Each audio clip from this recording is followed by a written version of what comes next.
Over 2 decades of sports radio dominance in Utah. My favorite. This is DJ and PK on 97.5, the KSL Sports Zone.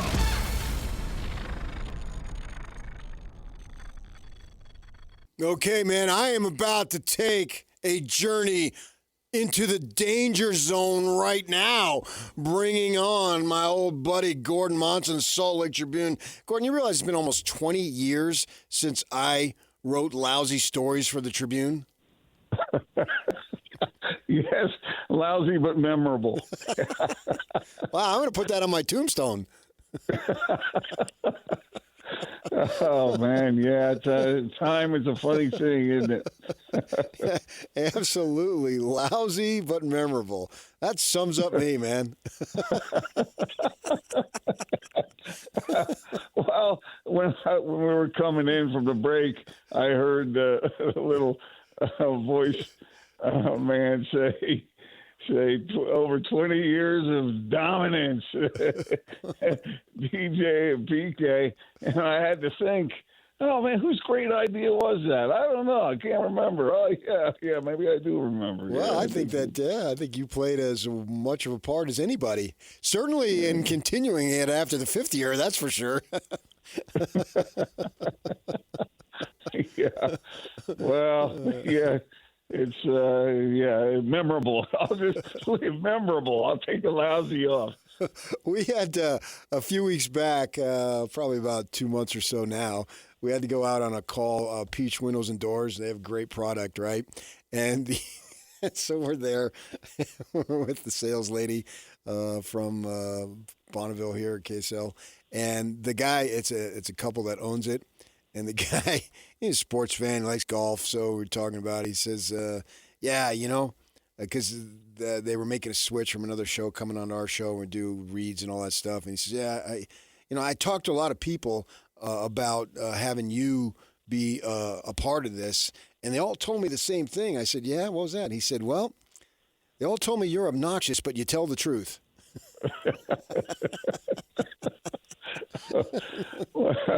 And how do you feel about that? Do you have the scars to prove it? I thought, well, I think the obnoxious thing is overrated. But I mean, I try to tell the truth as I see it. I don't know if it's the exact truth, but it's... Wait. Let me get this straight. In your opinion, your obnoxious factor is overrated. Okay. Yes. I do think I do for this market, maybe, but I mean, put me in back east, and am I really that obnoxious? I kind of just fit in along the way everybody else is. Everybody else is sarcastic and a smart A, just like I am. Now, you knew that. That's where you grew up, too. You grew up down the coast a little bit, but not too far, ironically, from where I grew up, which leads me to where I'm going. So many people in this community are finding out firsthand the excitement of playoff hockey, playoff overtime hockey. But for you, this is old hat because you go way back in the Philly area to the Broad Street Bullies when you were following the Flyers, right? Yeah, that's right. And the funny thing about that is that Philadelphia at that time that I became a hockey fan was their teams sucked, and suddenly the Flyers are emerging.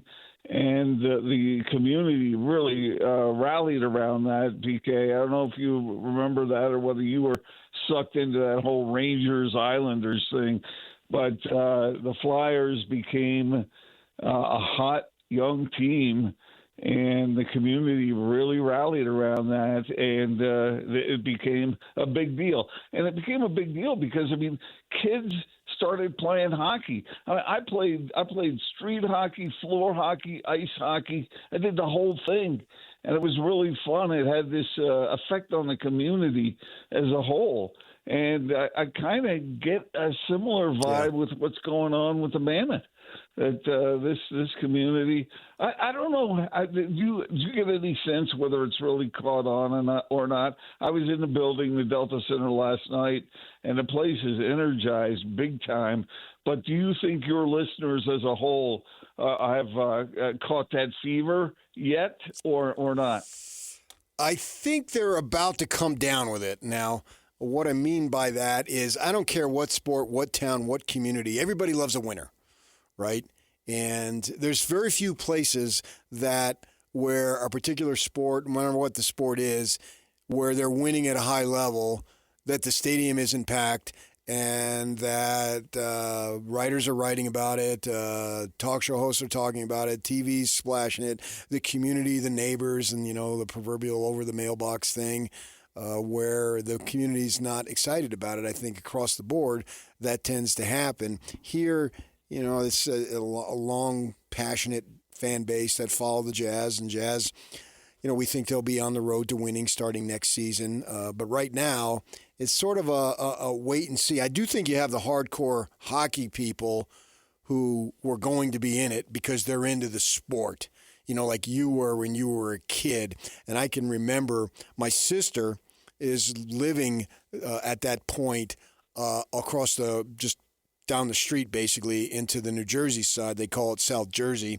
And that is basically a suburb of Philadelphia. And she's several years older than me. She'd already been through college, and she's teaching in the South Jersey area. And she would tell me about the Flyers and how the community is going berserk. And that's all they're talking about in the schools, among the administrators, the teachers, the students. I think she was teaching junior high at the time.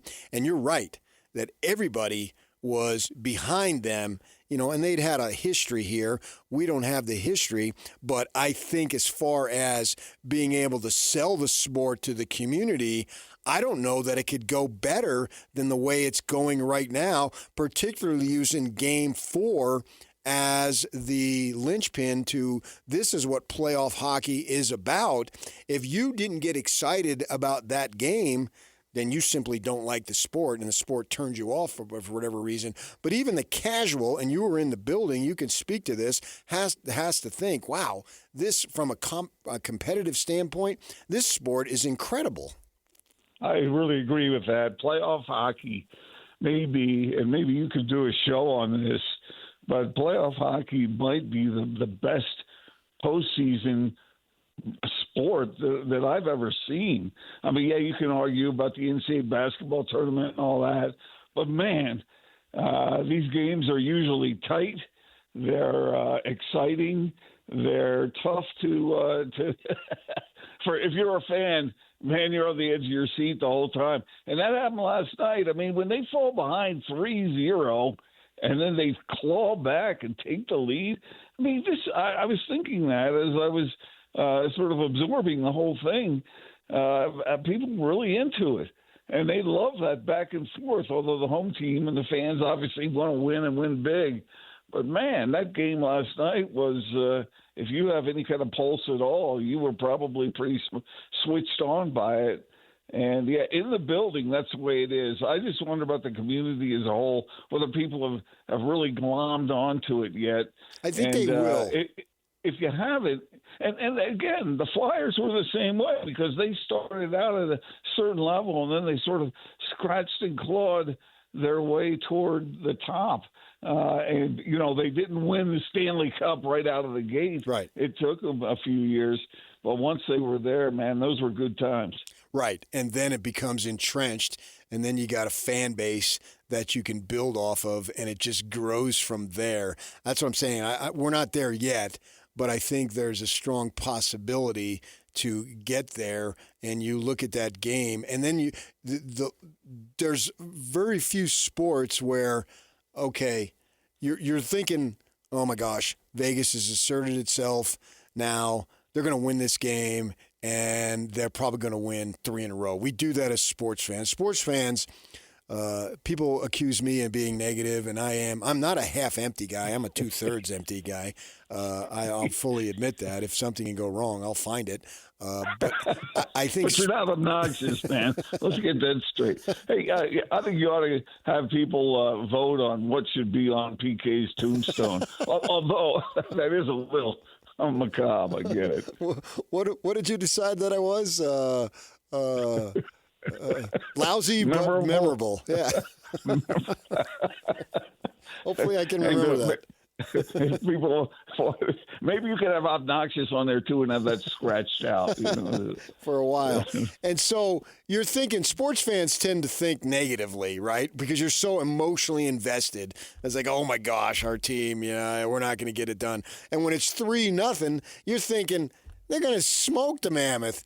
And name me a sport where everything can change in literally under 1 minute. 1 minute, right? They score 3-1. Okay. Well, when it's 3-2, a half a minute later, then it's on. It changed so dramatically to where you're thinking, we're going to get smoked. Oh, 3-1. Hey, maybe there's enough time left. Well, boom. Less than a freaking minute later, it's 3-2. And you're thinking, we got ourselves a game, right? I mean, I'm sure that's what people were thinking inside the arena. Yeah, they were. And those fans were right there. I mean, people were disappointed. But once you get that one goal, it's just like this mighty momentum going forward. And the coolest thing, one of the cool things for Mammoth fans here and for Utah sports fans is that this is a young team. Right. And they've got some young stars on this team that could be around for a long time. And people can latch on to that. When the Jazz first came here, PK, they sucked. Yeah. I mean, let's say it the way it is. They were not a good team. And then all of a sudden, or not all of a sudden, but you draft a couple of guys who seemed to make a difference. Yeah. And next thing you know, people were driving down the streets with flags hanging out their windows like the Jazz were some kind of breakaway republic or so. I mean, people really got into it, naming their kids after Jazz players and whatnot. I don't know if that will happen with hockey, but certainly it's capable of bringing a community together and unifying it in a rooting interest. And, in this day and age, who needs that? Well, everybody. Yeah, when you think about it, what the Jazz did there, I mean, they had 3 great drafts. They draft Thurl, then they draft the statues, and then they're gone. They're off and running. The days of losing are behind them, right? We saw it essentially. We saw it with Oklahoma City Thunder. They make the big trade, but then they draft well. And hopefully for the Jazz's sake, they can get it would be awesome if they got the number 1 pick. And they be back to their winning ways next year. It's just a lot more fun in the community when the team wins. I mean, I may not care personally, but job-wise, I want to see these teams win.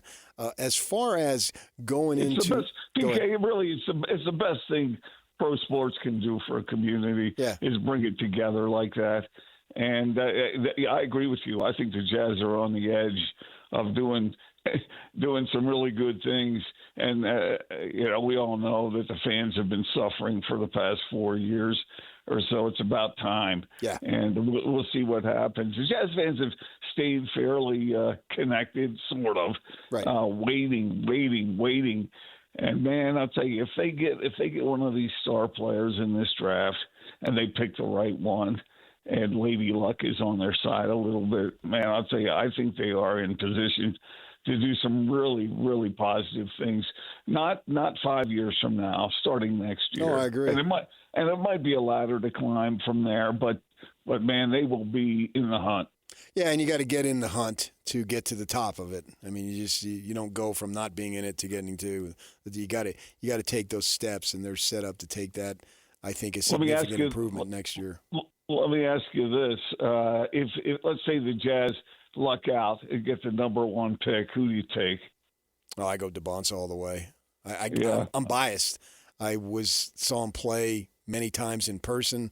I covered BYU basketball more than I have since I was left the beat in 2007.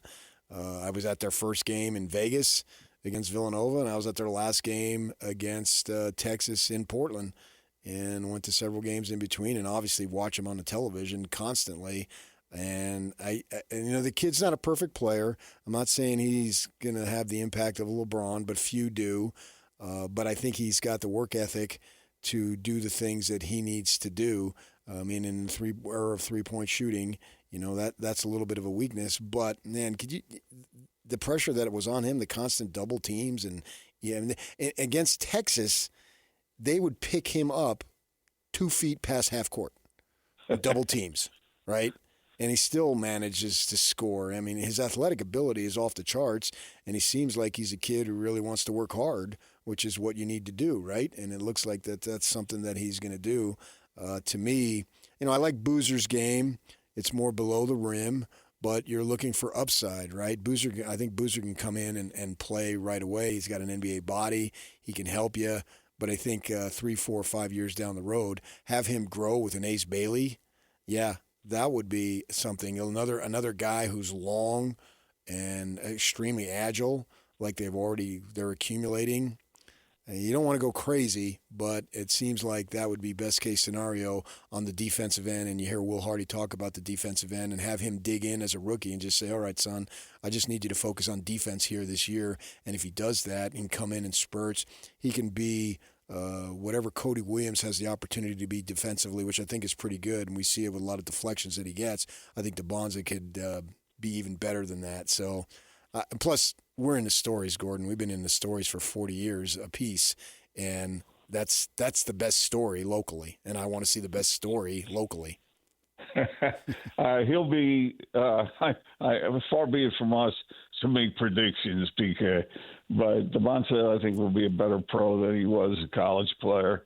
And one of the things that will make him better is when he does get double teamed, he will find a shooter who can actually make a shot. Yeah. And that was really working to his disadvantage at BYU.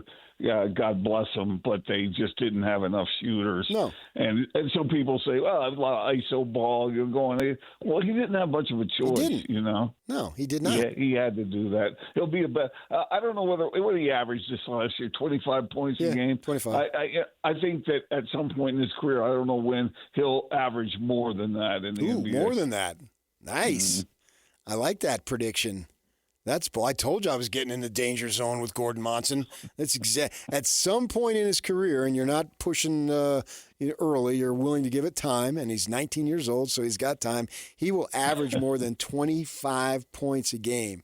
That is something that I will be watching as my teeth begin to fall out here over the next several years. Not only will he average more than 25, he'll do so easily. Easily? Oh, he upped the game. He upped the ante. Oh, man.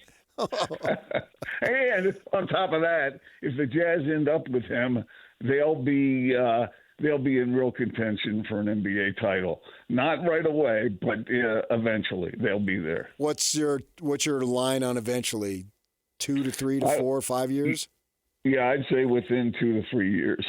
Oh, well, that means I better be signing a new contract. I don't want to miss out on that. I don't know, PK. You and I could be floating on a raft somewhere, observing it all from a distance.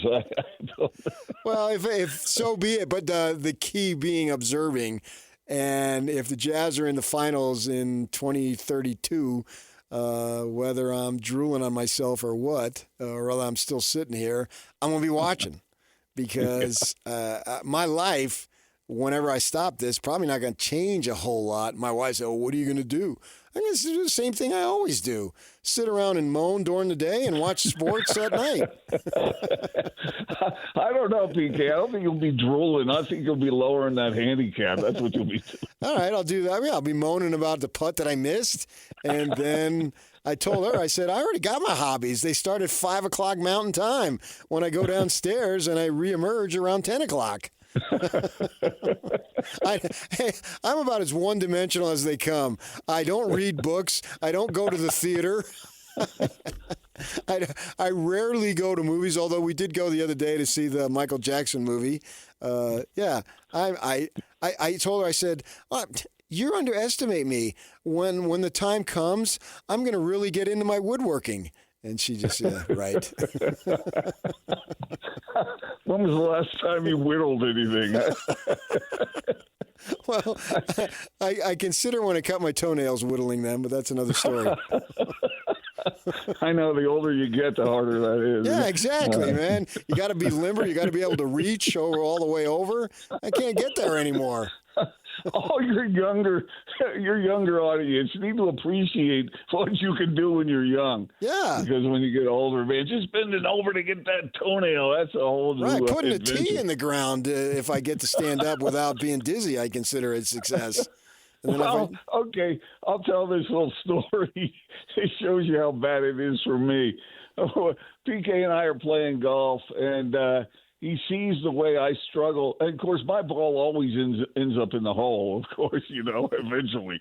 But he saw me, struggling to get down there to get the ball out of the hole. And so what does he do? He gives me one of those ball retriever things that you stick on the end of your putter so you don't have to reach down there and get it with your hand. You just stick the thing on there and the ball sticks to your right, you just stab at it like a Chi Rodriguez.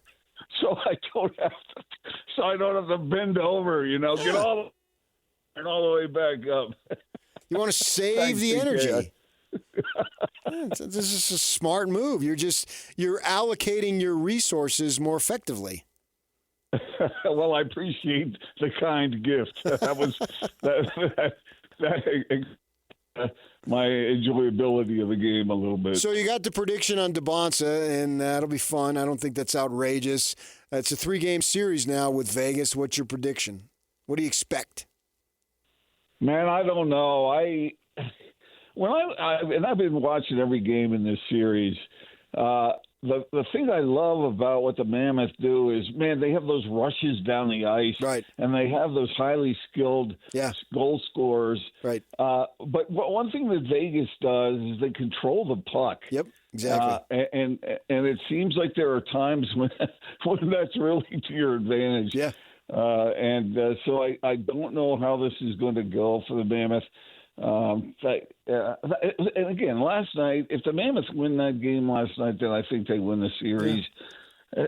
But that's overtime, and that's the beauty of sports right there, is just being able to wonder what might have been last night. But I mean, I wouldn't bet on this at this series. The Mammoth that will have their chances. We'll see how they do down in Vegas. I think that's about the best you can come up with, but you're just trying to say that they're going to win or going to lose. We just don't know, which is why we want to watch it. But they have an opportunity because of their skill level and their speed to win 2 more games in this series. Will they? If I had to bet, I'd probably bet no. But that's the fun part, is to see what happens. And I mean, I thought they were left for dead last night. And the next thing you know, they're not only tying the game, they got the lead. And, at that point, anything can happen, and we'll see. And the good thing is that, I think they're learning from this experience. So I think actually the overtime helped them. Even if they don't win the series this year, I think it's going to help them for down the line to be able to experience that. I agree. And going up against Vegas, the contrast in styles is really interesting to watch because, as we said, Vegas tries to control the puck more, and the Mammoth have these rushes down the ice, and people like Dylan Gunther I wrote about today, and Logan Cooley and others, young players, young exciting players. Those guys are twins. PK. Yeah, I know. I mean, those they're kids. You got underwear older than they are them. professional. And not only is it, this is another thing that I think Utahns would connect with this team. You talk to these kids, and they're pro athletes. They know they're great athletes. I mean, I'm not going to downplay that at all. But they seem to be somewhat humble and grateful for what they're able to accomplish and what they're able to do. And I remember when I was in L.A., just speaking of old times, when we both were down there working, I remember talking to various writers about which professional athletes seemed to be the most humble, the most grateful. Hockey. And I think hockey was a landslide winner. And I think, I tell you the truth, I think baseball ended a blast in that poll. But anyway. I covered a lot of Kings games writing sidebars. And so, yeah, they're always the 2 things I learned is that the Canadian and American guys who, English was their first language, they were extremely easy to deal with, and they were all great golfers. that hand-eye coordination does come into And the play. way the seasons allows them to be able to really focus on golf and during the golf season, yeah. And when they go home to their usually Canadian or upper Midwest, Northeast homes, and they play a ton of golf. Did the man you played around a golf with one time, a Canadian, a fellow who happened to win the Masters one year, was he? I think he played hockey too, didn't he? Did. Oh, absolutely. Yeah. Yeah, Mike Weir. We had him on a couple weeks back. He was getting ready to compete in the senior tournament, and he was going to actually He called that day, and we had him on. He was going to play later that afternoon. And I looked it up. One of his partners was Vijay Singh, and we were talking about how Rory doesn't want to talk much. You know, last year he didn't talk to DeChambeau. This year he didn't talk to Cameron Young, and that's just not who he is.